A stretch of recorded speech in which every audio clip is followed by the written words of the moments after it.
S04E03, and the Prince of Wales embarks on his tour of the Indian subcontinent. The welcoming cheers that greet the heir to the imperial throne prove positive that India remains just as steadfastly loyal to the crown as it was in the days of his great-grandmother, Queen Victoria.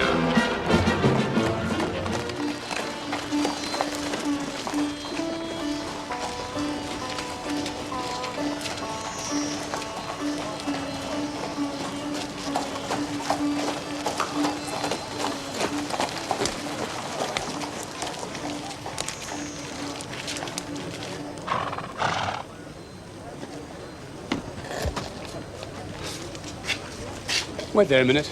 अच्छा साहब. Which is the lady that I must seize upon? The same is she, and I do give you her. Why then she's mine. Sweet, let me see your face. I am your husband, if you like of me. Give me your hand before this holy friar. Soft and fair, friar. Which is Beatrice? I answer to that name. What is your will? Do not you love me? Why, no. No more than reason.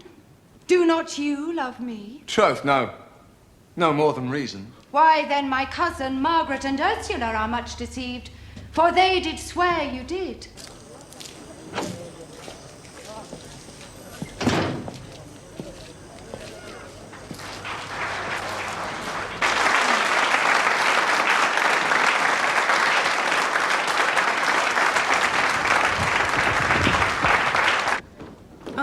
What a totally ghastly audience. I didn't think they were too bad. Now for another transformation scene.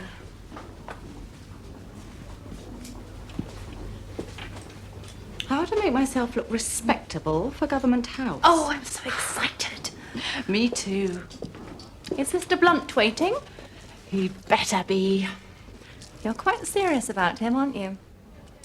I know you don't approve. Oh, it's not my place to approve. Oh, don't be so mamby-pamby, Mabel. You think he's not good enough for me. I just don't understand you. I mean, you're so ambitious. And with your background, you could... Who is it? Come in. Well, come on, girls. The prince is waiting. The young prince immerses himself wholeheartedly in the exhausting schedule of duties entailed in such a great enterprise. In the stifling heat of an Indian midsummer, the grandest reception of all is held at Government House, Calcutta.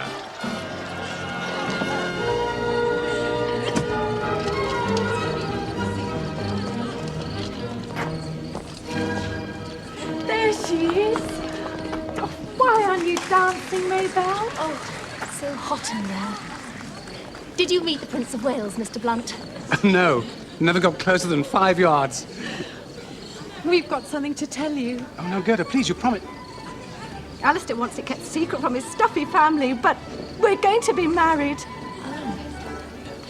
Oh, that's wonderful. Congratulations, Mr. Blunt. When will this be? Quite soon, actually. Alistair's bank want him back in London next month. Oh, come on, Alistair. I want to dance. Excuse us, please, Miss Sainsbury Seal.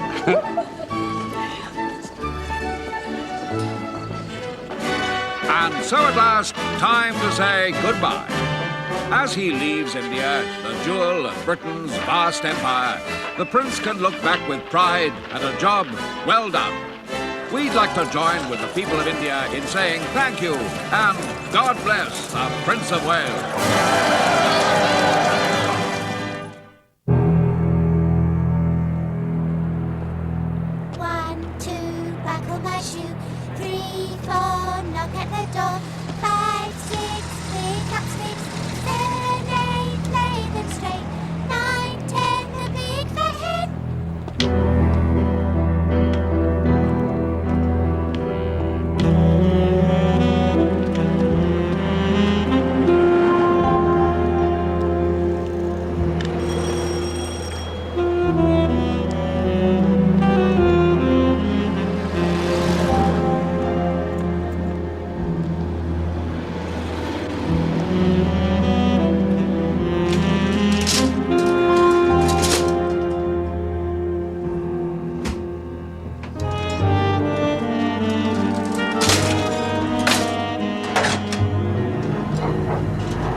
sit yourself down, Mr. Poirot.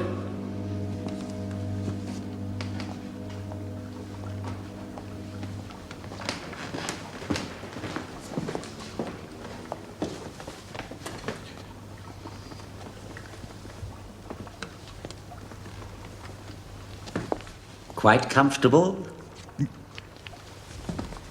We'll start the preparatory work today, Mr. Poirot. I'm so sorry to have kept you. Oh, that's all right. Mr. Morley asked me to make another appointment.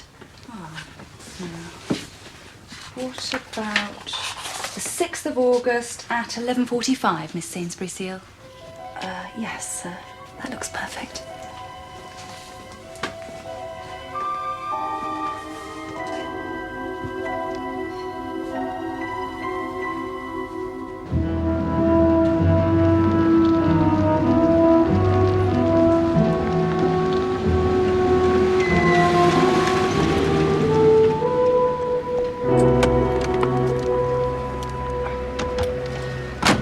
Should I get out here and take a cab, Uncle Alistair? No, it's all right. I'll walk back to the office. Keep the car. Finish your shopping. As long as I have it back by 5:30. Excuse me. It's Alistair Blunt, isn't it? Yes? You don't remember me. Maybelle. Maybelle Sainsbury Seal.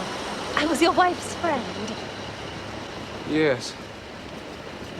Yes, of course I remember you. I'll see you at home later then, Jane. It was in India, if you remember. Gerda and I were on tour together. I've only just come back after all these years. I've been doing work for the Zanana missions, you know. Well, it's wonderful to see you again, Miss Sainsbury Seal. It really is, but I'd love to see Gerda again. Miss Seal? Sainsbury Seal, yes? Why, Mr. Ambriotis. Oh, I'm sorry. I didn't recognize you for a moment. How nice. I came to return this. My hot water bottle. Oh, what must you think? Oh, this gentleman and I were on the boat coming back from India together. I lent him my hot water bottle when he had a toothache.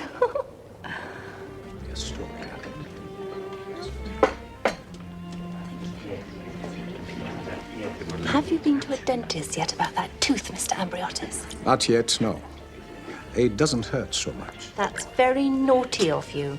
You must go and see my man, Mr. Morley in Harley Street. As a matter of fact, it's rather a coincidence.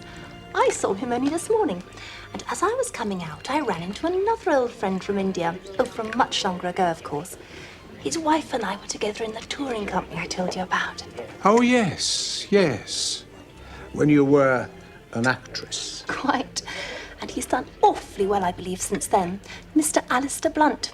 Mr. Alistair Blunt, the banker. I believe so. He certainly used to work in a bank when he met Gerda. Gerda? His wife.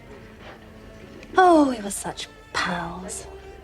Of course, she was a better actress than I. I always said she'd get on in the profession. But she left it to marry Alistair, and I left it to stay in India.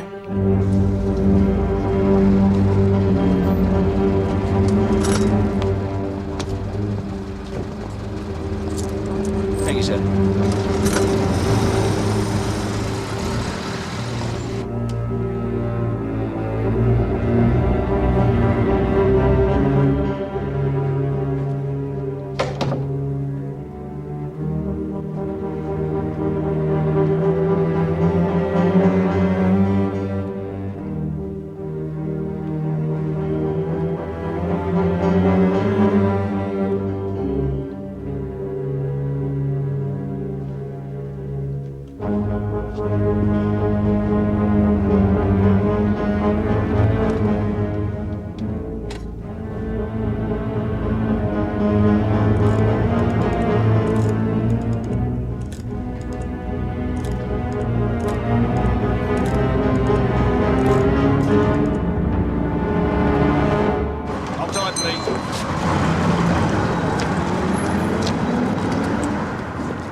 Oh, Yes, ma'am. my name's Sainsbury Seal. I want to see Mrs. Blunt. She's staying with Mrs. Chapman. Mrs. Chapman. Right.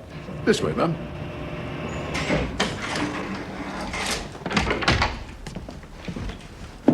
Number 45, ma'am. Just there. Thank you so much.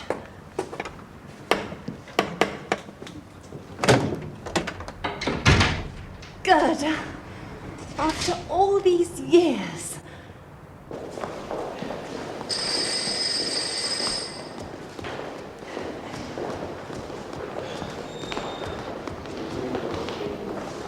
Where are you going with those? Miss Sainsbury Seal telephoned, miss. She's moving to the Carlisle Hotel in South Kensington. Wants her bag sent over. Oh, yes. Go on, then.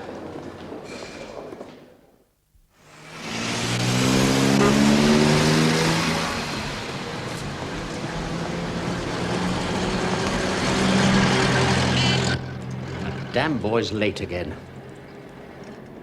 And smoking on the front doorstep. Young people nowadays. Unreliable, self-centered.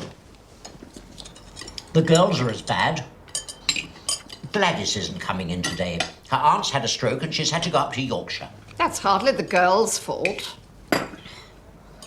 She's been different lately. It's that Frank Carter fellow. Girls do fall in love, Henry. Love? She's a cut above him, I should hope. You know he's in with that black shirt mob. Anyway, she shouldn't let it affect her efficiency as my secretary. Let her fall in love in her own time.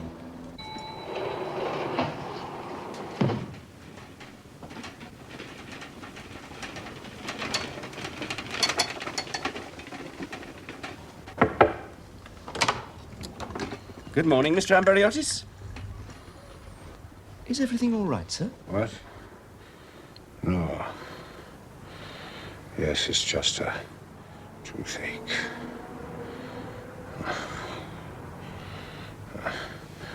Take it away.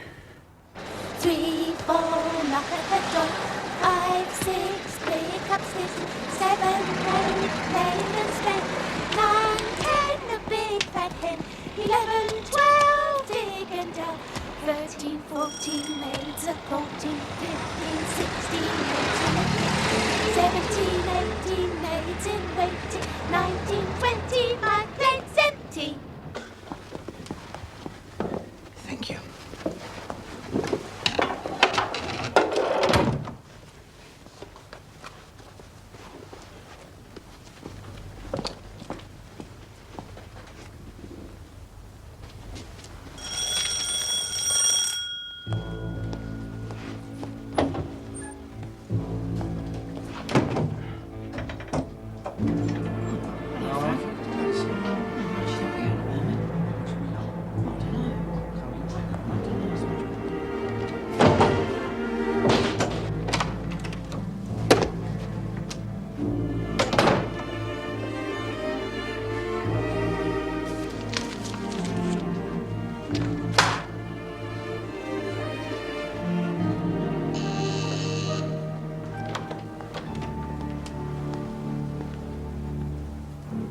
Mr. Poirot.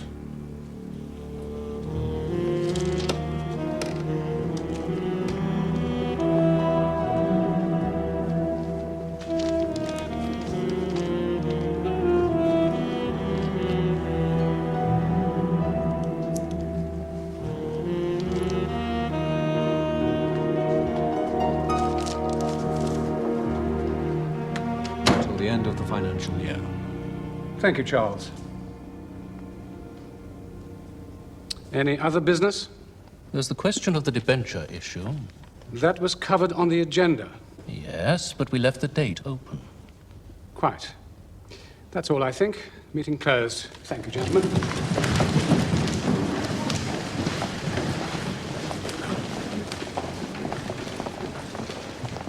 All right, Alistair. All right. Yes, I'm fine. Can I give you a lift? No, my car's waiting. I'm going to the dentist. I see. That's why you were in such a bad mood. We'll get your treatment finished today, Mr. Poirot. No, as I was saying, the important people, they're always on time. Now, I've got a most important man coming this morning. Mr. Alistair Blunt. Alistair Blunt? Oh, yes. Always on time. Nice, unassuming fellow. Often sends his rolls away and walks back to the office, just like you and me. Would never dream he could buy up half Europe.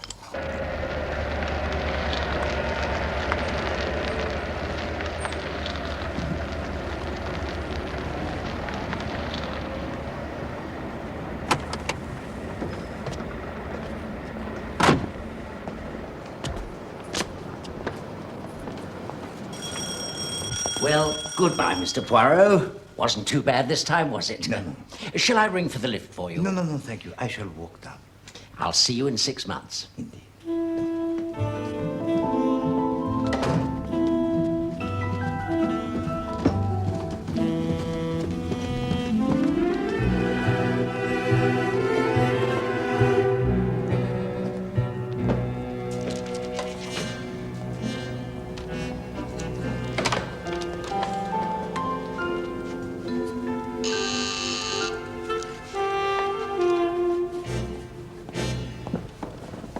Mr. Blunt.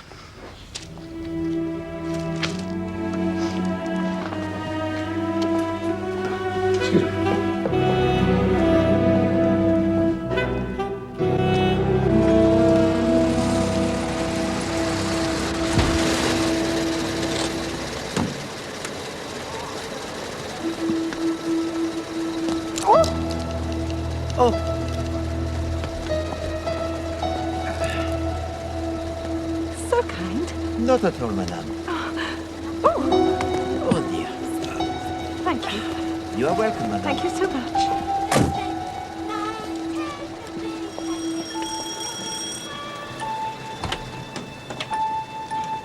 I have an appointment with Mr. Morley.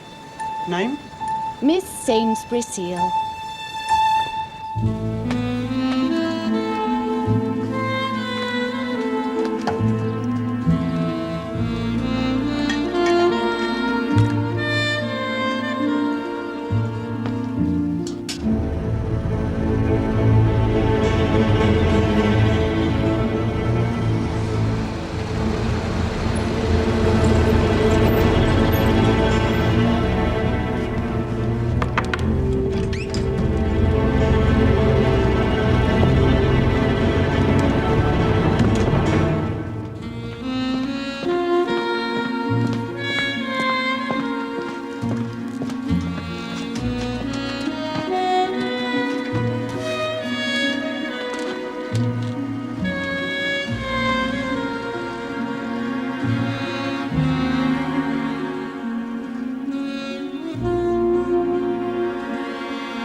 Well, I have now been waiting for 45 minutes. My appointment was for 12:30. Oh, no. I shall now go back to Worthing. You may tell Mr. Morley that I am most displeased.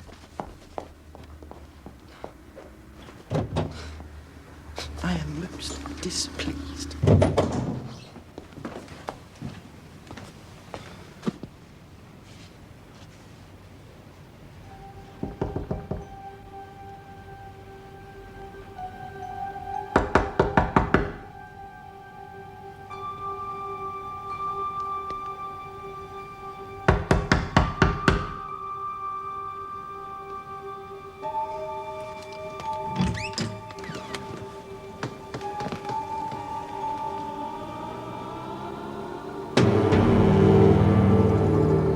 Oh, my God.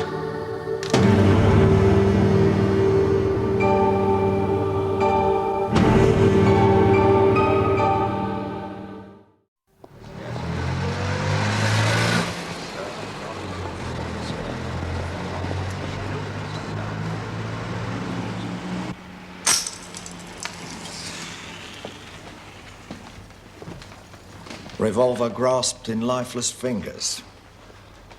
Doesn't seem to be much doubt about it, does there? It has to be suicide.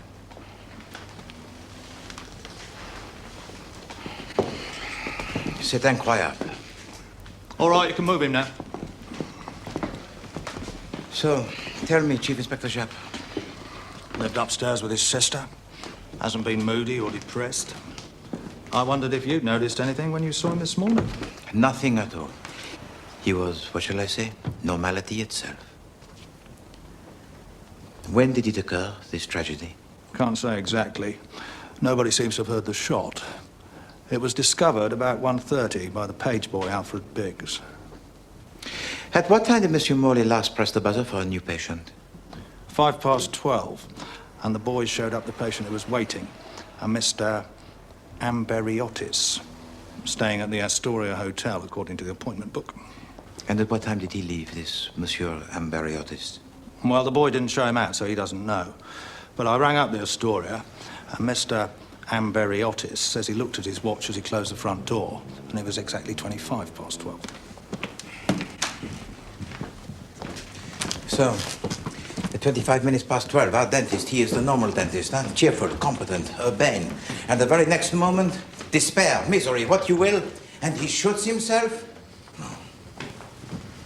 It's quite incredible to me that my brother should have committed suicide. He'd been quite his usual self, had he, madam? Not upset in any way? He was annoyed. He had a busy day in front of him, and his assistant had received a telegram to say her aunt had had a stroke. She left for Yorkshire by an early train. And your brother? He was annoyed at this? Well, the fact is, his assistants got engaged to a rather unsuitable young man, and it occurred to Henry that this young man had persuaded her to take the day off. What does he do, this young man? Frank Carter is, or was, an insurance clerk. He lost his job a few weeks ago and seems unable to get another. Did your brother try and persuade her to break off her engagement? Oh, yes, he did, as a matter of fact. So this Frank Carter would quite possibly have a grudge against your brother. Is that Miss Neville? She's back in a rare taking, she is. The whole thing was a wicked practical joke. There wasn't anything wrong with Auntie at all. She couldn't understand it when I suddenly turned up. Are you quite sure it wasn't your friend, Mr. Carter, who sent this telegram? Frank? Whatever for? Oh, I see what you mean. A put-up job between us. We wouldn't do a thing like that. Tell me, mademoiselle, what patients had Monsieur Morley this morning? They're all in here.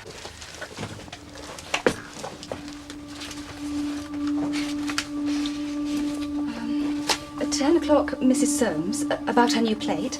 10:30, Lady Gregson. She's an elderly lady. 11 o'clock, Mr. Hercule Poirot. Oh, that's you, isn't it? 11:30, Mr. Alistair Blunt. You know, the banker. Then Miss Sainsbury Seal. She's just back from India. 12 o'clock, Mr. Amberiotis. He was a new patient. Made his appointment from the Astoria Hotel. And 12:30, Mrs. Pinner. She comes up from Worthing. If you please, Alfred, tell me, is it possible for anyone to enter the house without you having to let them in? No. No, not a chance. Well, not unless they got a key anyway. But it is quite easy for them to leave the house. Oh, yeah. Yeah. Most of them come down the stairs while I'm taking the new party up in the lift, see? Did you see Mr. Amberiotis leave? No. No, he must have let himself out. But you are quite sure that nobody else came to the house this morning, only the patient? That Miss Neville's young man came round. In a bit of a paddy he was not to find her here. We haven't heard about this before. Well, when I told him Miss Neville was out for the day, he got quite shirty. Said he'd wait and see Mr. Morley. Well, then he went into the waiting room. You must have seen him there, sir. Ah, yes. The troubled young man who would not sit down. Yeah, must have got tired of waiting, I suppose. He wasn't there later. Why, Chief Inspector Japp? An officer of your eminence? Is he usually called in to a case of apparent suicide? Alistair Blunt was here. Mr. Blunt is the kind of person we take care of in this country. You mean that there are certain people who would like him out of the way? You bet there are. The Reds, to begin with, and our black-shirted friends. It's Blunt and his group who are standing behind the present government. That is more or less as I guessed.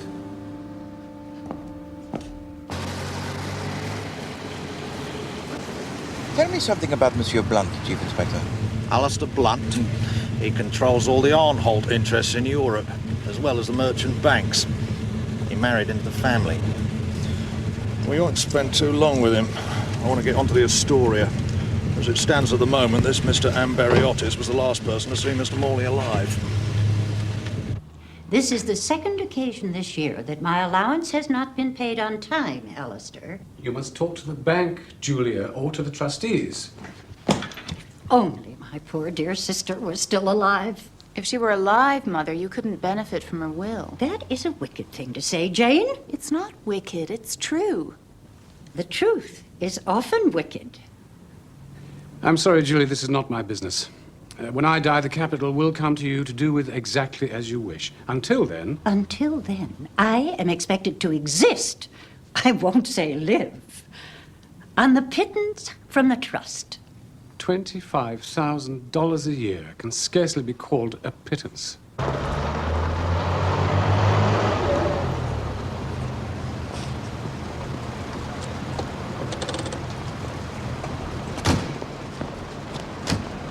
Do you think Rebecca intended me to live on your charity? It is not charity. Yes, Miss Montresor. A Chief Inspector Japp and a Mr. Poirot to see you, sir. Really? Would you show them in, please? Chief Inspector Japp. How do you do, sir? This is Mr. Hercule Poirot. Oh, I know your name, of course, Monsieur Poirot. But surely somewhere, quite recently. This morning, Monsieur Blunt, in the waiting room of the dentist, ce pauvre Monsieur Morley. Yes, of course, I knew I'd seen you somewhere. Pauvre? Mr. Morley was found dead, sir, shortly after you left. An apparent suicide. Morley? Suicide? What an extraordinary thing.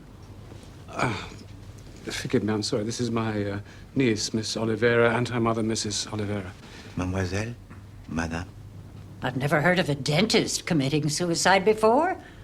Wouldn't happen in the States, you can be sure of that. They're too damn rich to kill themselves. He seemed in good health and spirits this morning, Mr. Blunt? Well, I think so, yes. Have you seen him often? This is my third or fourth visit. Monsieur Blunt, who was it who recommended to you Monsieur Morley originally? Arnholt, one of my directors, Lionel Arnholt. And we're just wondering, you see, sir, whether it wasn't suicide, but murder. And the real target was yourself. But that doesn't make any sense at all. Well, none of it does at the moment, sir. That's the problem.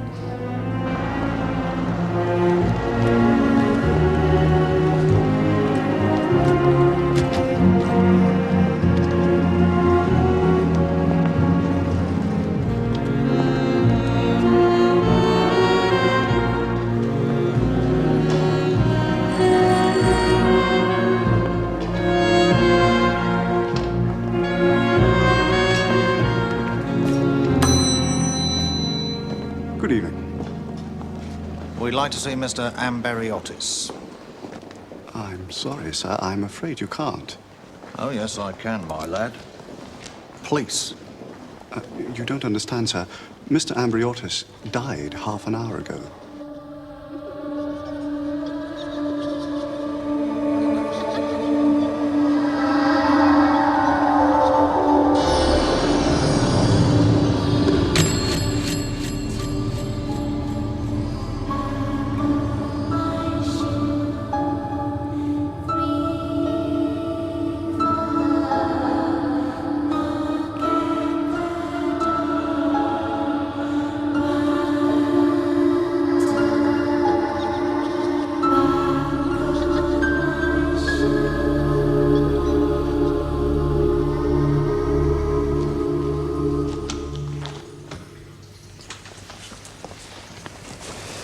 Interesting. Interesting, Dr. Bennett? Mr. Amberiotis died of heart failure. Heart failure? Brought about by an overdose of adrenaline and Novocaine. How large an overdose? Oh, I can't say yet. These quantitative analyses take time. I'll be able to tell you tomorrow. Novocaine's the stuff dentists give you, isn't it? That's right, Chief Inspector.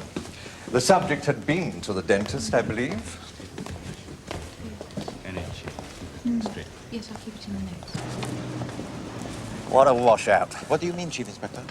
Morley makes a mistake and injects an overdose. Then when Amberiotis has gone, he realises what he's done, can't face the music and shoots himself. With a pistol he is not known to possess? Relations don't know everything. No, that is true, of course. Well, there we are then. All the same, Chief Inspector, it does not quite satisfy me. Cheer up, Poirot. We can't have a nice, juicy murder every time.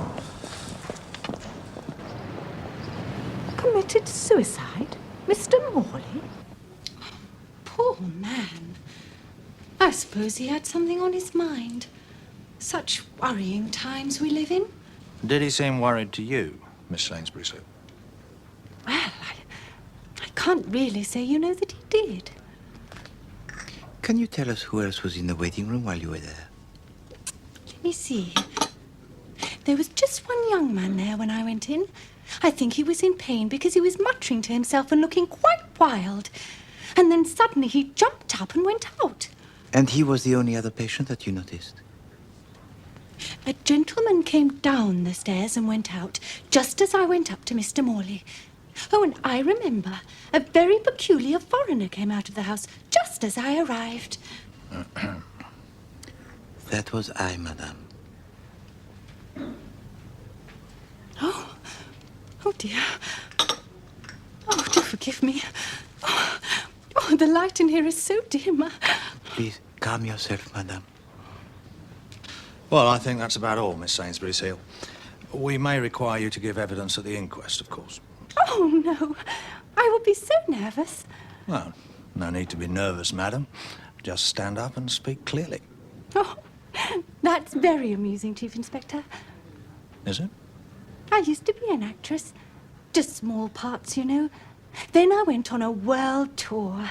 Yes, well... Well, if my name should be in the papers, as a witness at the inquest, I mean, you will be sure that it's spelt right, won't you? Miss Maybelle Sainsbury Seal.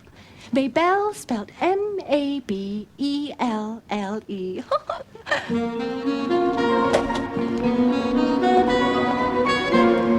Blimey.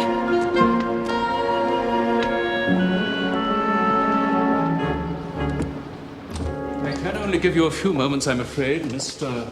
Poirot. Going to see Traviata at Covent Garden. Thank you, Monsieur Arnold.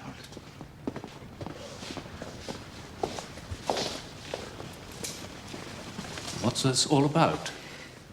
It is about the death of the dentist, Monsieur Henry Morley. It was you, was it not, who recommended him to Monsieur Blunt? Yes, I've been going to him for years. You don't think I killed him, do you? Oh, no. Quelle idée. No. It is just that I'm given to wonder whether Monsieur Blunt was not perhaps the intended victim. I don't quite see how that works. No.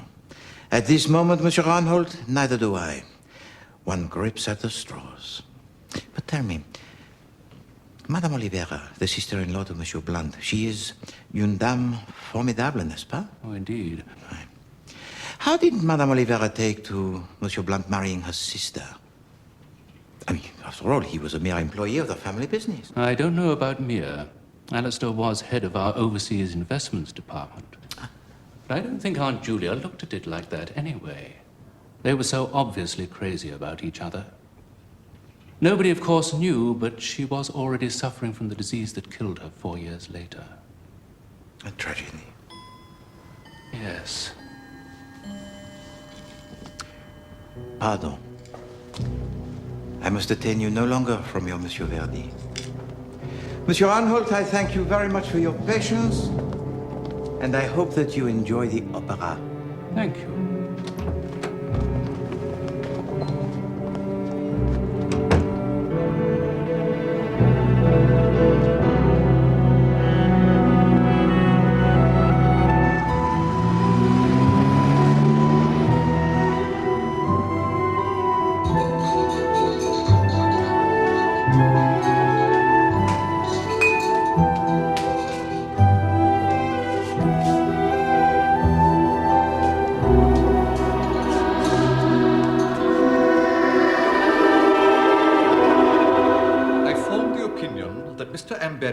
Died of heart failure caused by a large overdose of a Novocaine and adrenaline mixture.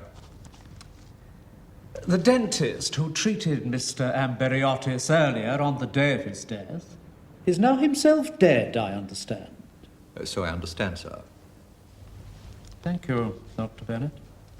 Thank you. Well, there doesn't seem much doubt, gentlemen, that this is a case of accidental death. A very unfortunate case. Did Mr. Morley accidentally give his patient too large a dose of the anaesthetic? Or did Mr. Amberiotis have an unusual reaction to it? Since Mr. Morley is now himself dead, we shall never have the answer to this. Nevertheless, it is your duty, of course, gentlemen of the jury, to consider all possibilities before you arrive at your verdict. But I must remind you that before delivering a verdict of accidental death, for instance, we would have to be convinced, beyond reasonable doubt, that there was no intention on the part of any person, known or unknown. Nobody's seen hide nor hair of Miss Sainsbury since Tuesday. Such a nice type of woman. And she seemed so happy here. I wouldn't have bothered you with this, sir, but I remember she'd been a witness in that other case. No, quite right, Beddoes. Why should she disappear? It is curious, you admit. There's nothing funny about her, you know. I cabled Calcutta. Got the reply back last night. She went out there as an actress and then took to good works. Got hand in glove with the missionaries, apparently. What I call a terrible woman. But definitely not the type to get mixed up in a murder. You got anything? Stockings. 10-inch, cheap silk, price. Probably 2 shillings and 11 pence. You're not valuing for probate, Poirot.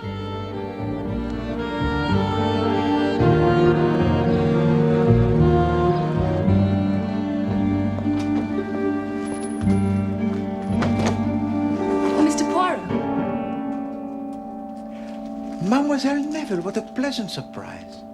I'm so sorry to worry you like this, but I had to see you. I was very upset by the inquest this morning. It couldn't happen the way they said it did. Giving a patient an overdose, I mean. Dentists get into the habit of giving the regulation amount automatically. But you did not say this in the coroner's court. I was afraid of making things worse. People might think he did it deliberately. I see. Shall we discuss this further? Come.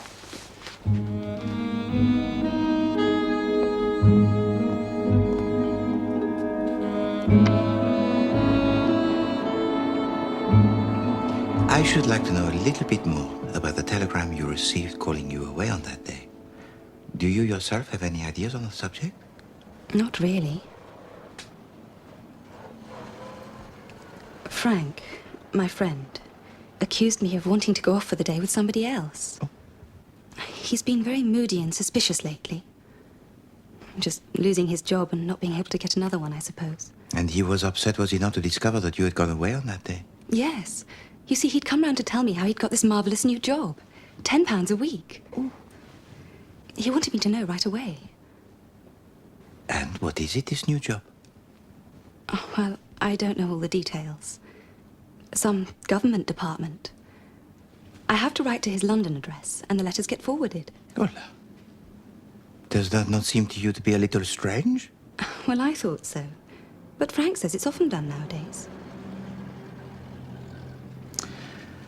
I should like to meet this friend of yours, mademoiselle.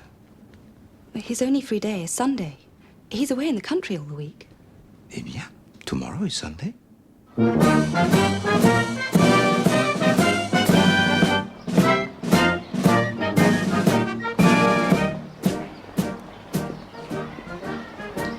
fed up with hearing about Morley's death, to be quite honest.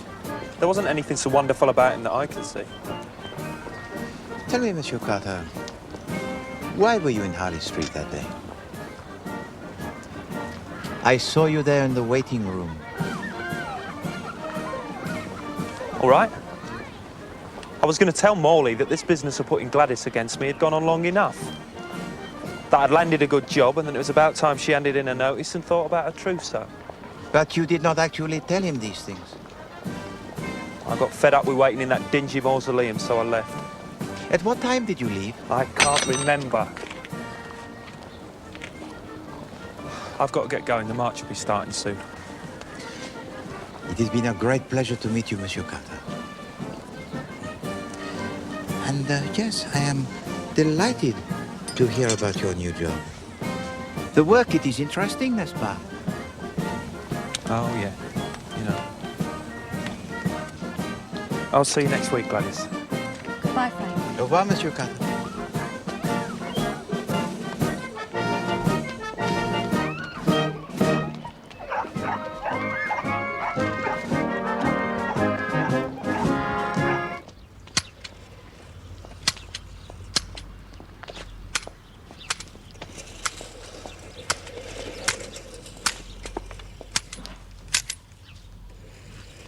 Are you receiving visitors, mon ami?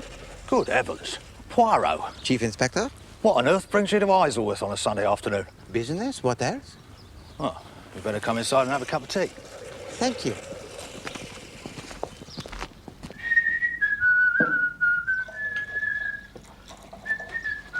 Madame Japp, she is not at home? No. Some blessed meeting. Women's Institute, Parish Council or something, I don't know. Do you take sugar, Poirot? Do you have perhaps a tisane? Oh, come off it, Poirot. This is Isleworth, you know, not Swanley Pan.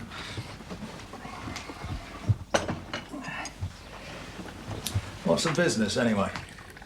I wondered if you'd been able to trace the telegram that was sent to Mademoiselle Gladys Neville.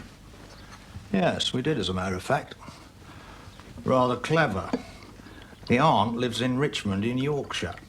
The telegram was handed in Richmond, Surrey, just down the road here. Do you know what I think, Chief Inspector? What's that?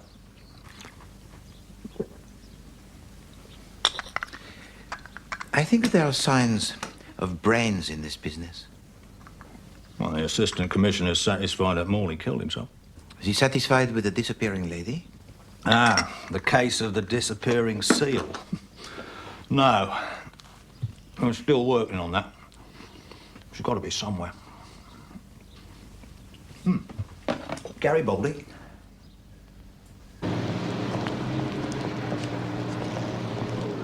And I really think my feelings ought to be considered in the matter, Alistair. But your feelings have been considered, Mother. Yes, Julia, that is true. Mr. Poirot to see you, Mr. Blunt. Thank you, Helen. Monsieur Poirot, it's very good of you to come. Monsieur Blunt. Well, if you are going to talk horrors, I shall leave. Allow me. I'll see you at home, Jane. Madame. You've met Miss Oliveira, I think? Oh, yes, indeed, mademoiselle. Please. Thank you. I hope I haven't asked you here on a wild goose chase, Mr. Poirot. It's about this missing woman that the papers are full of, Miss Sainsbury Seal. Yes. Jane, I'm sure this is utterly unimportant. Why we are wasting Monsieur Poirot's time, I really don't know. If you please, Monsieur Blunt, allow Poirot to decide. Sainsbury Seal is such a pompous name, that's why I remember. It was the last time Uncle Alistair went to the dentist. Well, I don't mean the other day, I mean about a week ago. I was with him, and we stopped in Harley Street, and just as he got out, a woman came out of the dentist, a middle-aged woman with fussy hair and rather dowdy clothes. Oh, Mr. Blunt, you don't remember me, I'm sure. People are always saying that, and I never do. I was a great friend of your wife's, you knew. They usually say that, too. It always ends the same way. A subscription to some charity or other. £5 to a Xenon mission this time. And had she really known your wife, Monsieur Blunt? Well, the mention of the Xenon mission made me think she may have done. We were in India about 4 years ago, just before my wife's death. Perhaps we met once at a reception. I think it's queer the way she tried to scrape an acquaintance with you. And she did not try to, how do you say, follow it up in any way? Why, no. I'd forgotten her name even until Jane spotted it in the paper. Well, I just thought you ought to be told, Monsieur Poirot.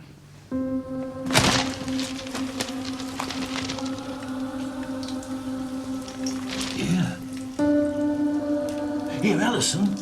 What? There's a thing here about a woman who came here. Miss Sainsbury Seal. Says here she's missing. You don't have a pass key? No, I've never had one. We can't just break in. Well, suppose something's happened to her. Yes, and suppose she's gone off on holidays. Oh, no. Oh, no. Go on, Sarge. Right.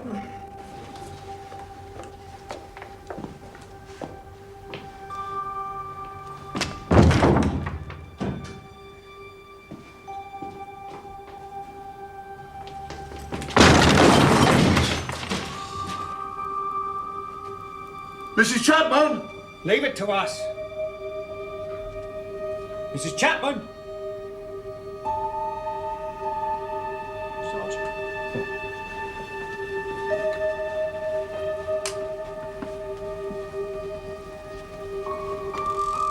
Hello?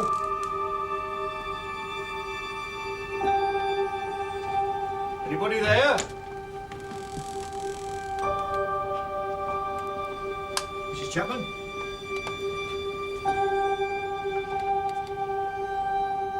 Hello?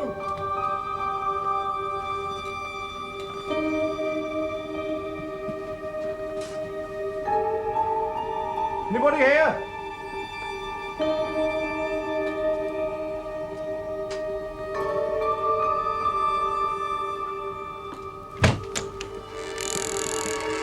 This is the box room.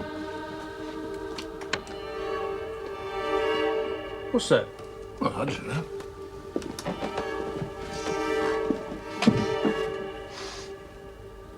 Should I open it, Sarge? Go on then.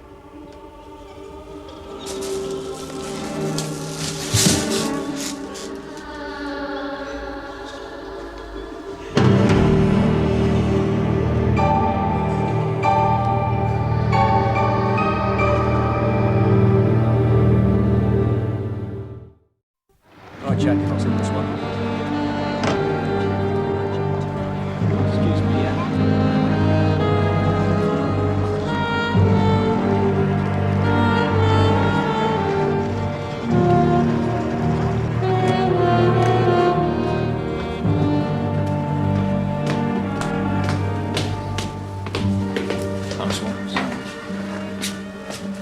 It's not particularly pleasant.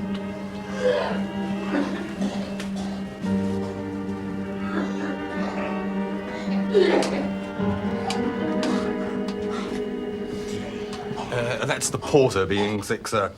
I had to get him to have another look at the body to identify it.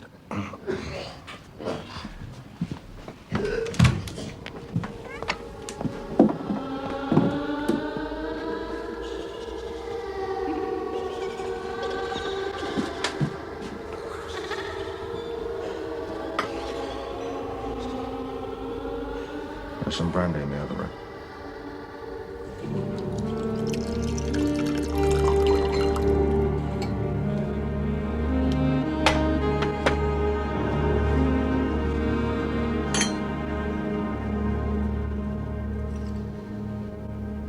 It was not pretty, that.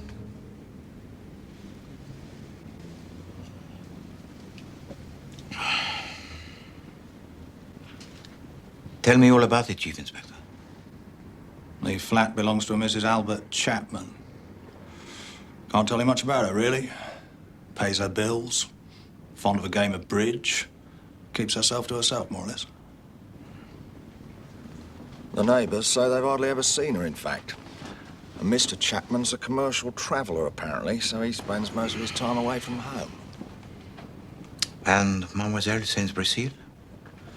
She came here on the evening of our interview with her, about 7:15. The porter's wife was cleaning up here and saw her arrive. She'd been here once before, the porter says. Now, one thing's for certain.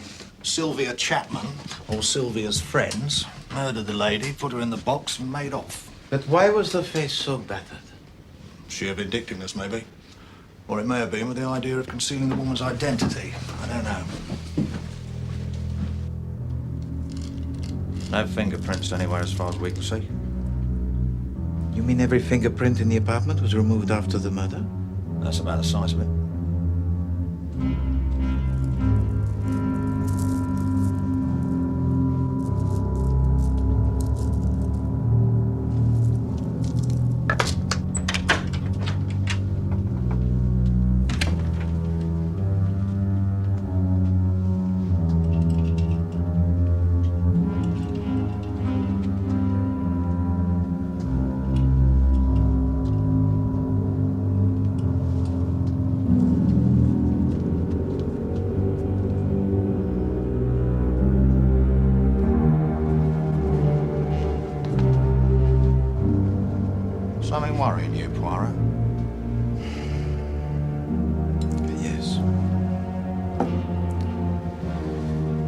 Yes, I'm very seriously worried.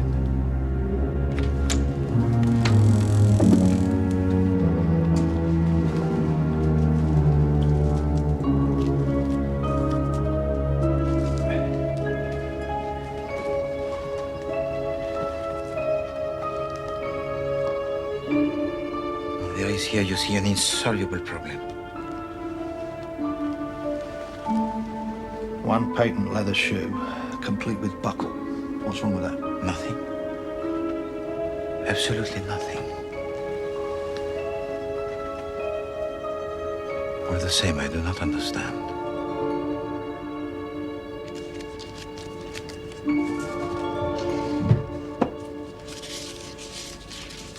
Some bills belonging to Madame Chapman.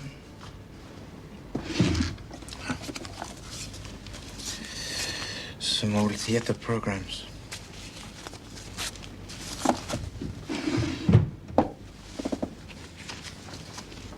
A leaflet about the Zenon emissions. We can guess who brought that here.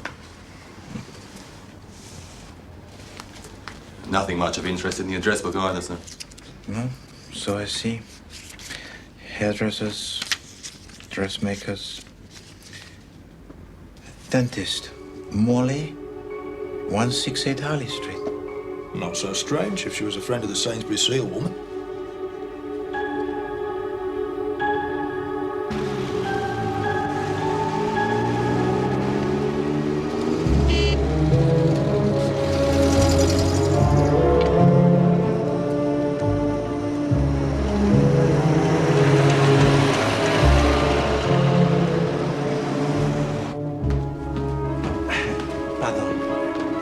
Mr. Poirot?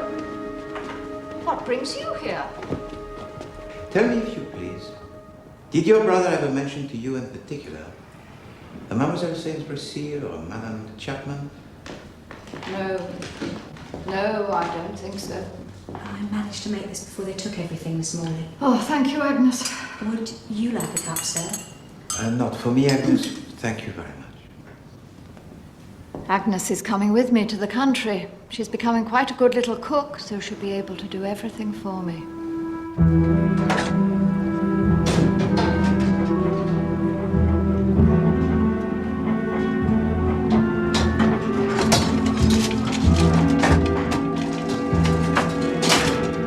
Excuse me, sir. Yeah. For asking. Yeah. But does anyone know anything more about the master's death, sir? Nothing fresh has come to light, Agnes. They're still quite sure he shot himself because he'd made a mistake with that drug. Yeah. Why do you ask? I only... Agnes! I just want to be sure, sir. Agnes!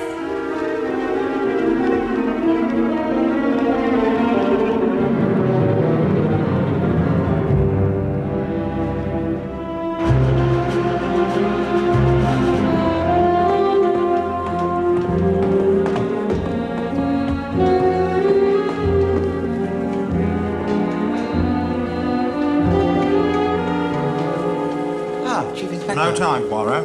We found Mr. and Mrs. Albert Chapman. Where? They booked into the Montague Hotel this morning. The Montague Hotel, Bloomsbury? That's right. It is odd, is it not, that being on the run after murdering Mademoiselle Sainsbury Seal, that they have not run further? You never can tell with a criminal mind, Poirot.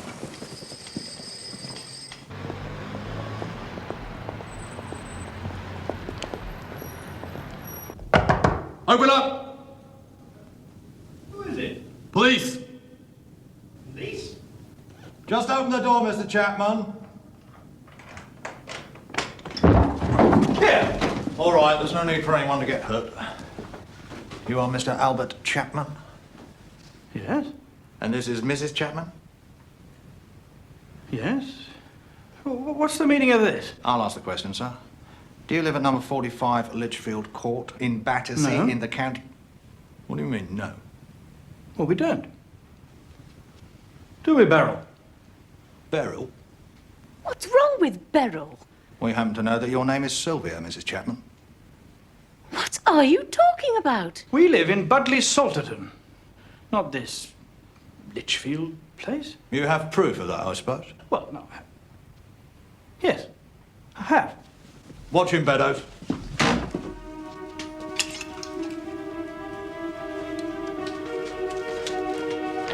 What's this? Our wedding lines, if you must know. We were married this morning.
I swear by Almighty God that the evidence I shall give shall be the truth, the whole truth, and nothing but the truth. You are Mr. John Leatheran, Yes, sir? and you are a dentist. Yes, sir. I've taken over the dental practice of the late Mr. Henry Morley at 168 Harley Street. I see. You were recently called to examine the body of the deceased for purposes of identification. Were you not? I was, sir. The police believe the body to be that of Miss Maybelle Sainsbury Seal, who was a patient of Mr. Morley's. I see. You've inherited, as it were, the late Mr. Morley's patients. That's right, sir. And, of course, their dental records. Quite. And could you identify the body from these records? I could, sir. It was not Miss Sainsbury Seal. It was Mrs. Sylvia Chapman, another patient of Mr. Morley's.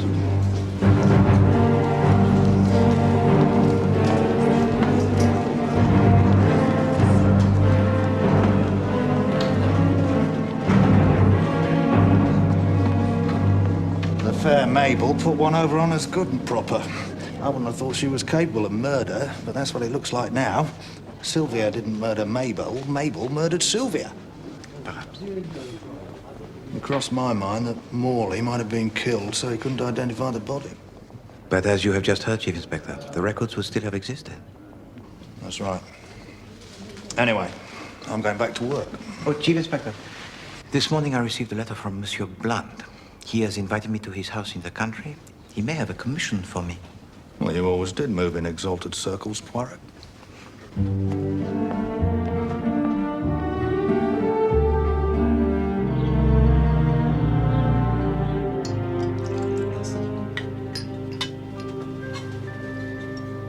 Helen isn't dining with us tonight? I suggested that it would be far better for her to rest than to go to all the bother of dressing herself up and coming down. She saw my point. Oh? I thought it might make a pleasant change for her. I really don't see why you need a secretary during the weekend anyway. She's new to the job. There's a lot she needs to learn.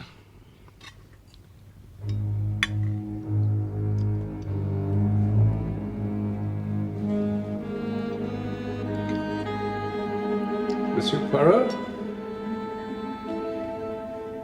There's a great deal about which I am not entirely satisfied. What do you want of me, Monsieur Blunt? I want you to find this woman, Sainsbury Seal. Alive or dead? You think she may be dead?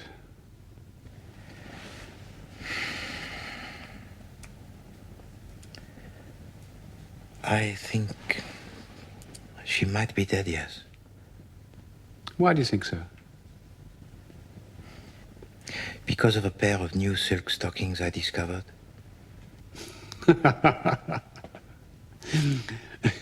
You're an odd man, Monsieur Poirot. Oh, yes, I am. Very odd. That is to say, I am methodical, orderly, and logical. And I do not like to distort facts to support a theory.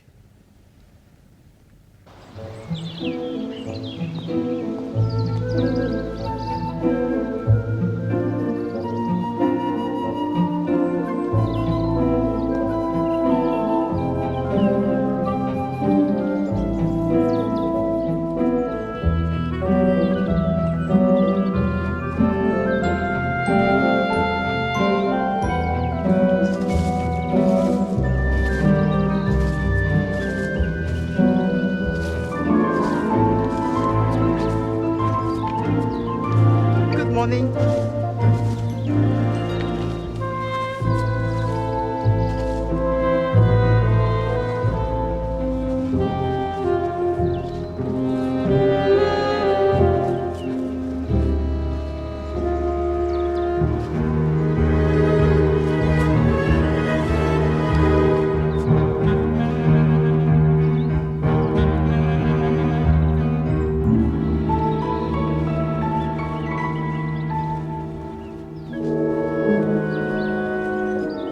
Good morning, Monsieur Poirot. Did you sleep well? Excellently, thank you, Monsieur Blunt. Good morning, mademoiselle. Good morning, Mr. Poirot. I would prefer not to accept any invitations, Mr. Blunt, while your American relations are with you.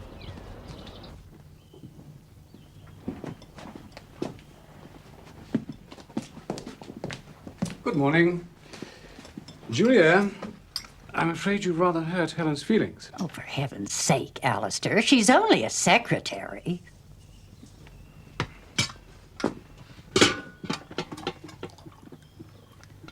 I noticed that you have a gardener who you must have employed recently.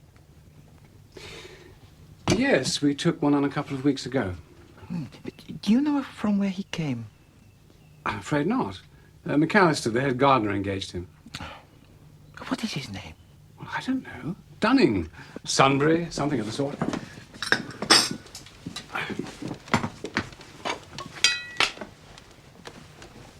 Seems like lots of people are out for your blood, Uncle Alistair. Oh, really? What are you reading? Oh, the debate in the House. That's only Archerton. If we let him have his way, England will be bankrupt within a week. Did you know there are over 2 million unemployed in this country? One can't make an omelette without breaking eggs, Jane. I think we do pretty well, all things considered. Industrial production was up 3% last year. Take no notice of what Jane says. You know what girls are. They go to these parties in studios, and then they come home and talk a lot of nonsense. Oh, Mother. I'm afraid I'm one of the last of the old guard, Monsieur Poirot. And if the old guard should be removed, what would happen? Removed. I'll tell you. A lot of damn fools would try a lot of very costly experiments. It would be the end of stability, of common sense, and of solvency.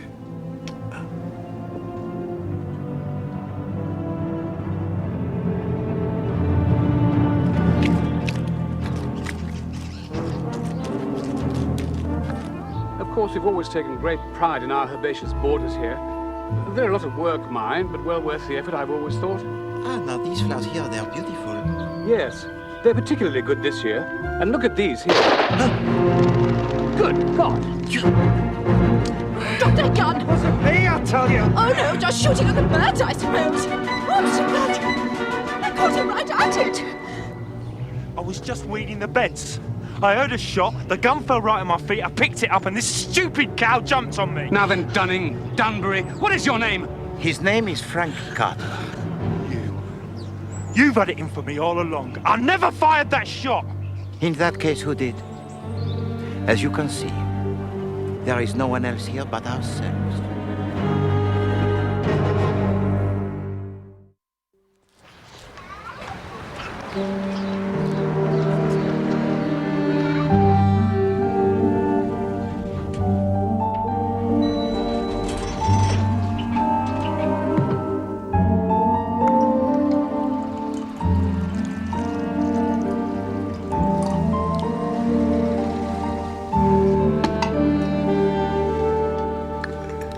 You really must not agitate yourself, Mademoiselle Neville. First they tried to pretend that Frank attempted to murder Mr. Blunt. And now they've accused him of murdering poor Mr. Morley. Sugar? No, thank you. I was down there, you know, at Exham, when the shot was fired, Monsieur Blunt. It's these black shirts. They march around waving their banners. They have this ridiculous salute. And they work up these poor men like Frank until they think they're doing something wonderful and patriotic. And that is the defense of Monsieur Carter? No, I haven't seen him, of course. They wouldn't let me.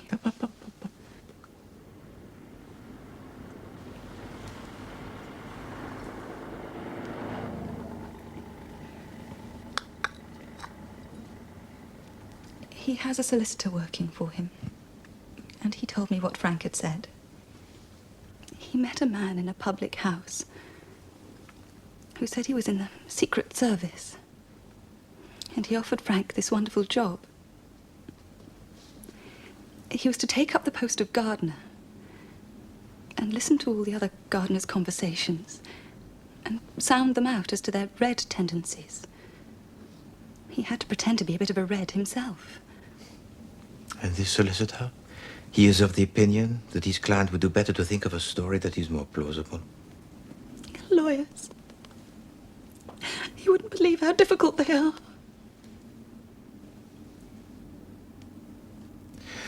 Mademoiselle Neville, what did you think of the housemaid, Agnes? I didn't think at all about her. Mr. Morley's sister kept a strict eye on the maids. Why are you asking? She wrote to me a letter, and as yet I do not know why.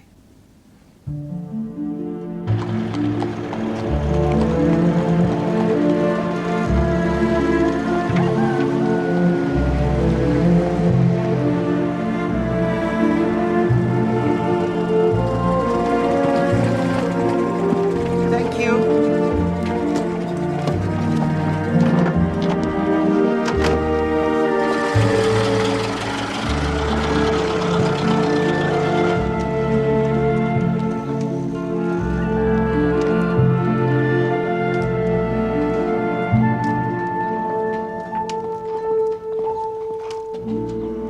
Your tea, madam. Thank you. I hope you didn't mind me writing you that letter, sir. Only I didn't want for you to come to the house. I mean, if I was to say anything in front of Miss Morley, she might say as how I ought to have said something before. But me and the cook, we'd read in the papers how the master had made a mistake with that drug and that had shot himself. So it did seem quite clear, didn't it, sir? When did you begin to feel differently, Agnes? Seeing it in that paper, sir, about that Frank Carter shooting at that gentleman. I mean, up till then, neither of us thought he'd done anything to Mr. Morley. We just thought it was a bit queer. What was queer, Agnes? It was that morning, sir. The morning Mr. Morley shot himself. I was wondering if I dared run down and get the post. So I went out on the landing and I looked down over the stairs. And it was then that I saw him. The Frank Carter. Down on the stairs below. He was just standing there, like, waiting. Then he seemed to make up his mind and he sort of went very quickly down the stairs towards the master's surgery. And I thought to myself, the master won't like that. But just then, cook called me and I went back into the kitchen. And afterwards, I heard the master had shot himself and it was so awful, it just drove everything out of my head. Tell me, Agnes, did you actually see Frank Carter enter the room of Monsieur Morley? He must have done, sir. At what time was this? Must have been about 12:30, sir.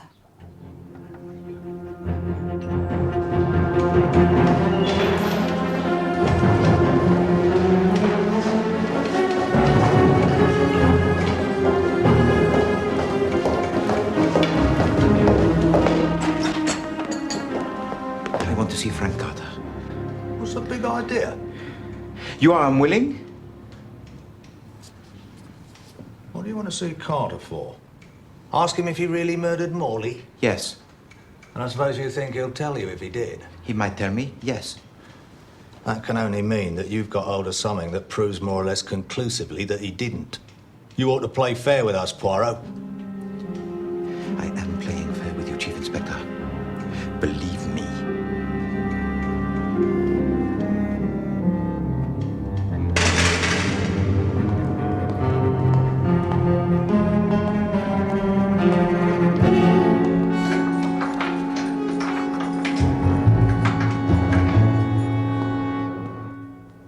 It's a damn lie. You paid her to say that. Anger and abuse will not help you, Monsieur Carter. Agnes is going to tell her story, and it is going to be believed. You were on the stairs. Agnes did see you, and you did go into the room of Monsieur Morley. What happened then? It's a lie!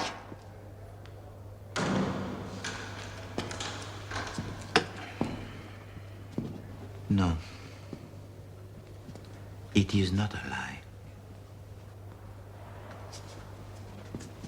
If you did not kill Monsieur Morley, your only hope is to tell me the exact truth of what happened that morning.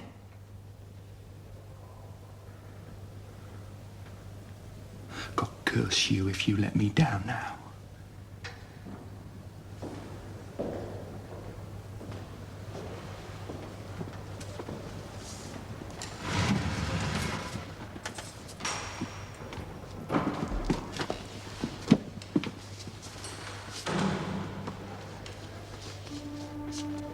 I did go in. I went up the stairs and waited above Morley's landing till I could be sure of getting him alone. Then a bearded gent came out and went down the stairs. I was just making up my mind to go when another gent came out and went down the stairs too. I knew I had to be quick. I went along and nipped into his room without knocking. I was all set to have it out with him. But he was lying there dead, and I could see the bullet hole in his head with a black crust of blood round it.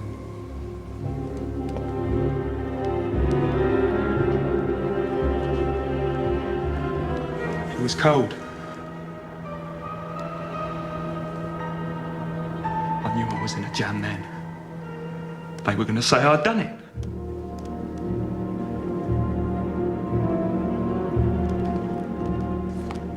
I hadn't touched anything except his hand and the doorknob. I wiped that with my handkerchief both sides as I went out. There was nobody in the hall, and I let myself out and legged it as fast as I could. That's the truth. He was dead already. You've got to believe me.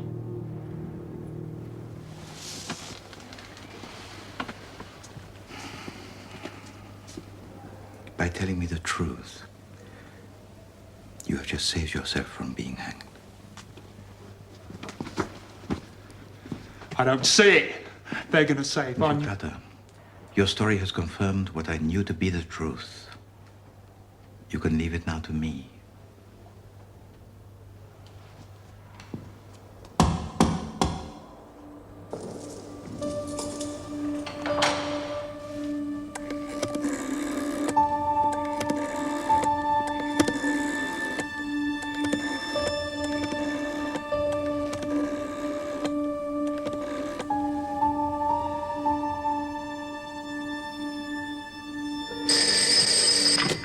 Jack? Ah, Poirot. Yes. Yes. What? No, Poirot. Well, I'll have to get clearance on this, you know. Go on. Yeah. Right, I'll do what I can. Thank you, Chief Inspector.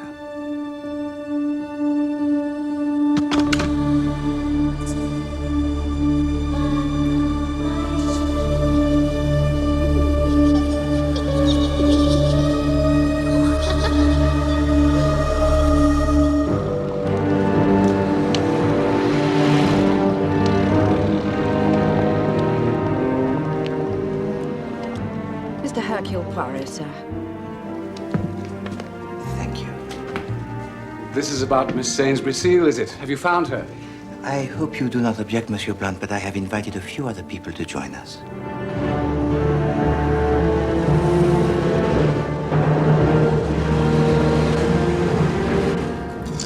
walking through the streets in handcuffs. You walk through the streets in anything I tell you, my lad.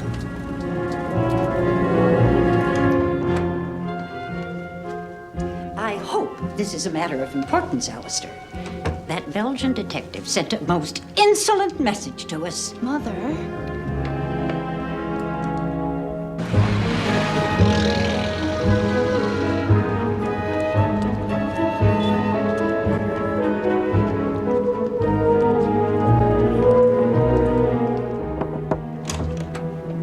Miss Neville to see you, sir. Mademoiselle Neville. Are there many more, Monsieur Poirot? If so, we may be more comfortable in the boardroom. Is the boardroom free, Miss Montressor? Yes, Mr. Blunt.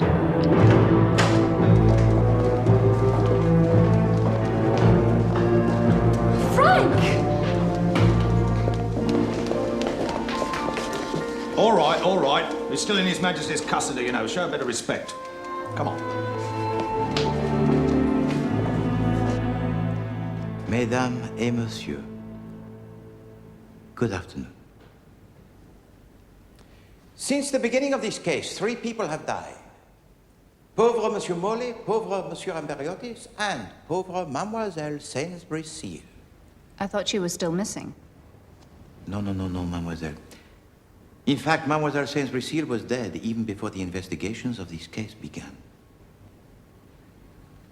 The porter at Litchfield Court told us that Mademoiselle Sainsbury-Seal had been to visit Madame Chapman.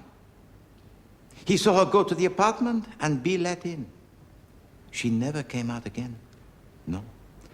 Mademoiselle Sainsbury-Seal was never ever seen again until the police, they broke in to the box room of Madame Chapman. You mean it was Maybelle Sainsbury-Seal's body in that flat after all? Indeed it was, my dear Mademoiselle Neville. You see, it was a very clever double bluff. The disfigured face was meant to raise the question of the identity of the woman. But for me, the case, it began with a shoe. As I left the dentist's after my séance, a taxi stopped. A door opened, and the foot of a woman prepared to descend.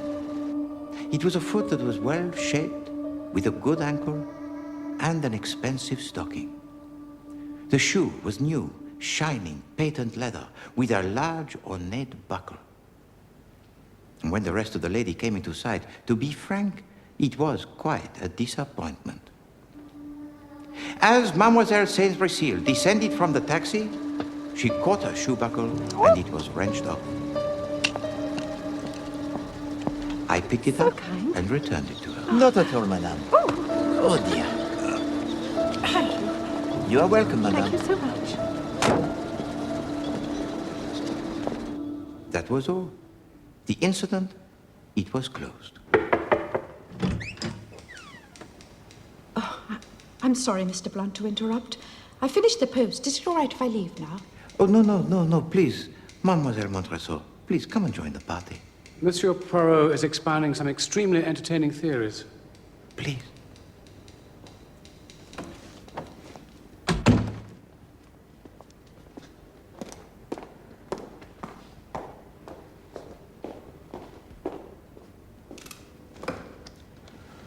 Go on, Poirot. Thank you. When Chief Inspector Japp summoned me to Litchfield Court, because a body had been discovered, the first thing that I noticed was a shabby buckled shoe. Well? You have failed to appreciate the point, Monsieur Blunt. It was a shabby shoe. It was a well-worn shoe. But you see, Mademoiselle Sainsbury-Seal visited the apartment on the evening of the same day of the murder of Monsieur Morley. So in the morning, they were the new shoes. In the evening, they were the old shoes. I can't see why that's important. Eh bien, mademoiselle, Poirot does not like things he cannot explain. Madame Chapman took a size 5 in shoes. I knew that Mademoiselle Sainsbury-Seal wore a 10-inch stocking. That is to say, she took at least a size 6 in shoes. So I went back to re-examine the body. My idea was that the face had been disfigured to hide the fact that it really was the body of Madame Chapman dressed in the clothes of Mademoiselle Sainsbury-Seal. Mais non. The shoe on the body was size 6. So it looked as if it was the body of Mademoiselle Sainsbury-Seal after all. But then why was the face so disfigured? By coincidence, the dentist of Mademoiselle Sainsbury-Seal was also the dentist of Madame Chapman, Monsieur Morley. But he was dead. However, the records, they would have still existed, huh? So the successor to Monsieur Morley would have been able to positively identify the body as that of Mademoiselle Sainsbury-Seal. And could you identify the body from these records? I could, sir. It was not Miss Sainsbury-Seal. It was Mrs. Sylvia Chapman, another patient of Mr. Morley's. But if it was the body of Madame Chapman, why was she dressed in the clothes of Mademoiselle Sainsbury-Seal? An interesting problem, n'est-ce pas? So, I cast my mind back to the Mademoiselle Sainsbury-Seal whom I had met, whom the Chief Inspector Japp had met. I used to be an actress. Just small parts, you know. Then I went on a world tour. And although everything about her and everything she said was in perfect accord with her given character, I am now convinced that the Mademoiselle Sainsbury-Seal whom we had met and the Mademoiselle Sainsbury-Seal who accosted you, Monsieur Blunt, You don't remember me, Maybelle. Gerda and I were on tour together. they were not the same woman. You mean Miss Sainsbury-Seal was murdered and someone else took over her identity? Précisément. A game that is very dangerous, n'est-ce pas? But the rewards, they were very high. Rewards? What rewards? In just one moment, if you please, Madame Olivera. Perhaps Mr. Morley was murdered because he would have been able to identify Miss Sainsbury-Seal's body by her teeth. Perhaps. However, now we must face the facts. In the beginning, we believed that the body of Monsieur Morley was first discovered by the page boy Alfred at about 1:30. But the fact is, I now know that the body was first discovered by Monsieur Frank Carter about 1 hour earlier at about 12:30.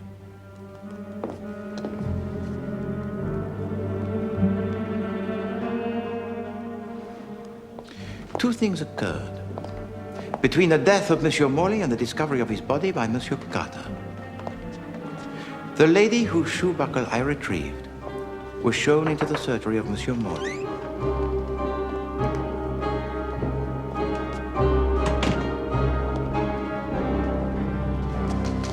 While her accomplice drags the body into the office of the secretary, the second Mademoiselle Sainsbury-Seal changes the labels on the files of Monsieur Morley to ensure that the body would be identified as that of Madame Chapman. She then leaves. Alfred shows in the next patient to the surgery of Monsieur Morley.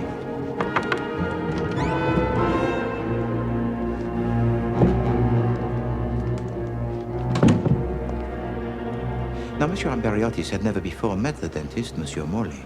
It's been troubling me since the journey from India. So our murderer, he was able to assume his identity. This dentist tells to Monsieur Amberiotis that it would be best to freeze the gum. He then administers an injection which contains a dose of Novocaine and adrenaline, which is sufficient to kill him 6 hours later. But why? Why would anyone want to kill this man? Because Monsieur Amberiotis had learned something from Mademoiselle Sainsbury-Seal. He had learned a secret. And a secret that could make him a very rich man.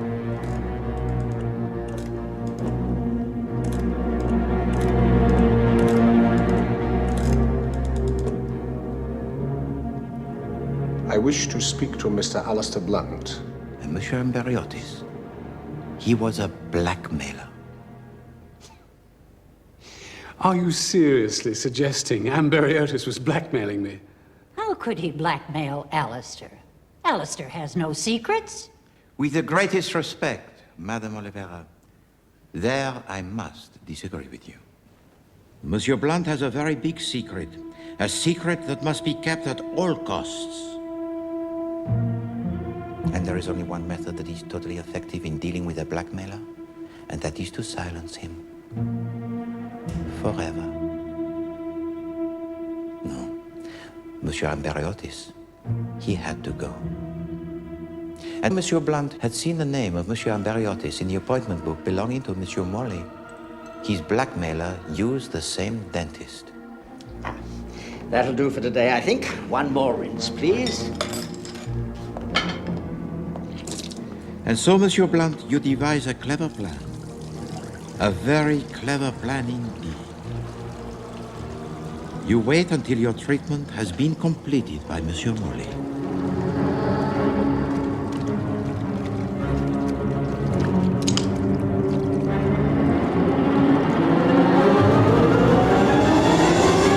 Then you shoot him.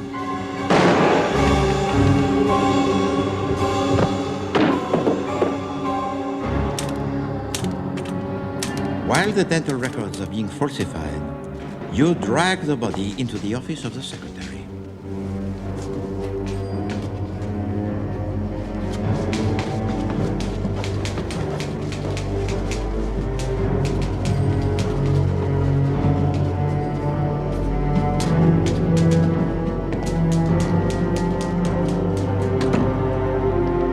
As I have said, Monsieur Amberiotis had never before met Monsieur Morley, so there was no reason for him to suspect anything.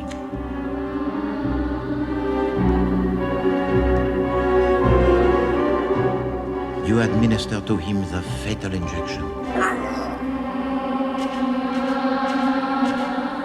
And when he has left, you drag the body of Monsieur Morley back into the surgery and arrange it to look like suicide.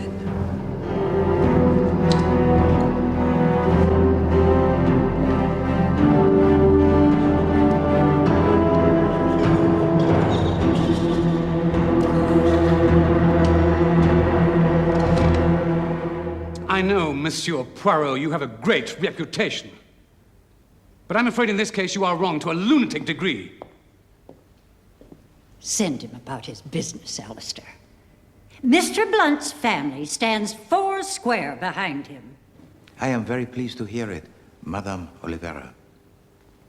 But you see, when Monsieur Blunt married your sister, Mademoiselle Rebecca Anholt, he was not entirely honest with her, no, nor with her family. Because, as Monsieur Amberiotis learned from the real Mademoiselle Sainsbury-Seal, Monsieur Blunt was already married. Look, there's no need for the rest of you to listen to any more of this. If you... No, Monsieur Blunt. You were dazzled by the Anholt family, by the vista. Not so much of wealth, but of power. And so dazzled were you that you deliberately committed a bigamy, and your real wife acquiesced in the situation. Oh, what rot! What a fine portrait is this, Monsieur Blunt! Such a portrait would be to any boardroom an ornament. Monsieur Blunt, standing beside his beloved wife, the former Mademoiselle Rebecca Anholt. However, Mesdames and Messieurs, I have here, in my pocket, a certificate of marriage between Martin Alistair Blunt and an actress by the name of Mademoiselle Gerda Alexandra Grant, dated April the 25th, 1925. And Mademoiselle Gerda Grant is still very much alive. Oh, yes. Indeed, she is in this very room.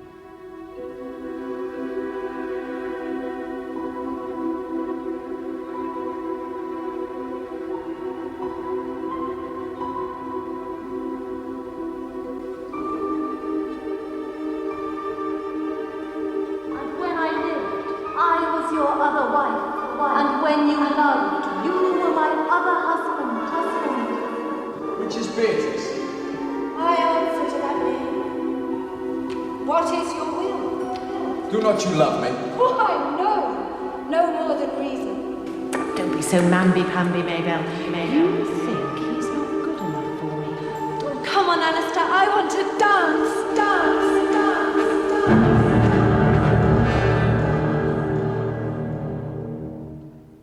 dance. Gerda got such a kick out of it all, didn't you, old girl?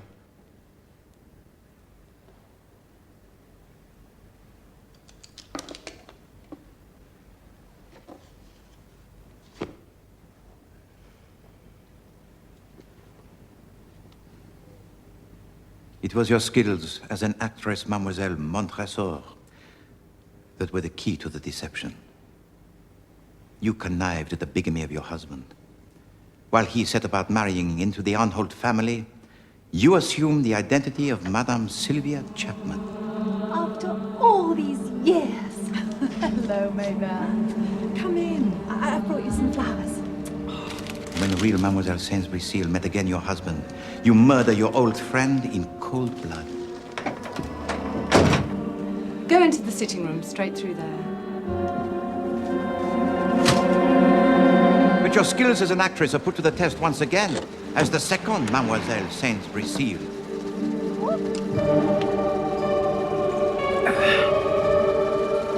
So kind. Not at all, madame. Unfortunately for you, it was Hercule Poirot who retrieved your shoe buckle that day. But having safely deceived the Chief Inspector Japp and myself, or so you thought, you took the opportunity to be as close as possible to your husband. You assumed the name of Helen Montresor and joined him as his new, efficient secretary. We'll never make these people understand, will we, my darling? Such ordinary, unimaginative people. I wish I could make you understand, Monsieur Poirot, about my meeting with Rebecca and my marriage. Gerda understood, didn't you, old girl? We could have married again after Rebecca's death, but, do you know, we'd come to rather enjoy all the secrecy. She's an actress through and through. She would have found it very dull being just one character. Well, I've killed 3 people, so presumably I ought to hang, but haven't I done something for England? I have held it firm. I have kept it solvent. I have kept it free from dictators. I am necessary to the continuing peace and well-being of this nation. Is he saying what I think he's saying? What about me? He was going to let me hang. Précisément. Monsieur Blunt, with his usual efficiency, had provided for himself a second line of defense. If things went wrong, you, Monsieur Carter, you were to be the scapegoat. You see by now, Monsieur Blunt knows of Monsieur Morley's opinion regarding you. And so he arranges for you to be engaged in a most mysterious fashion. As a gardener. Ah, now these flowers here, they're beautiful. And how easy for Helen Montresor to fire a shot vaguely in your direction. Drop the pistol at your feet, where you are bound to pick it up. Drop that gun! Help! Oh, Mr. Blunt! You are caught red-handed. And of course, nobody is going to believe your story, your ridiculous story, about being employed by the Secret Service. No. As far as Monsieur Blunt is concerned, you can end your short life on the gallows. I don't waste pity on people like him. Eh bien, Monsieur Blunt, that is where you and I, we do not see alike. For to me, the lives of those 3 people are just as important as your own life.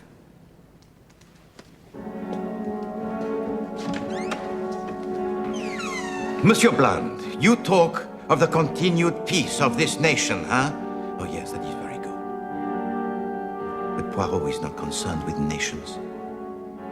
Poirot is concerned with private individuals who have the right not to have taken from them their lives.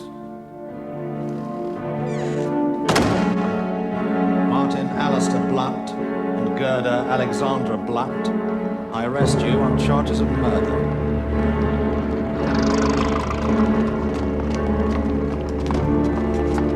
Please.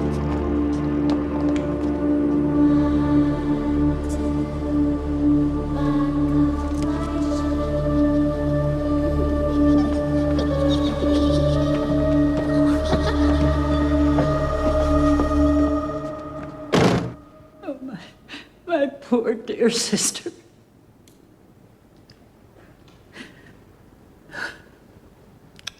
I don't know why I'm crying. Come on, Mother. I never liked him anyway. Why don't we go back home? To New York.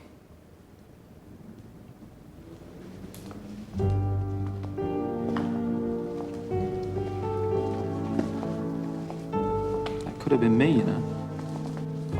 I think I'm going to keep a close eye on you in future, Frank Carter. You're not safe out on your own. Secret Service.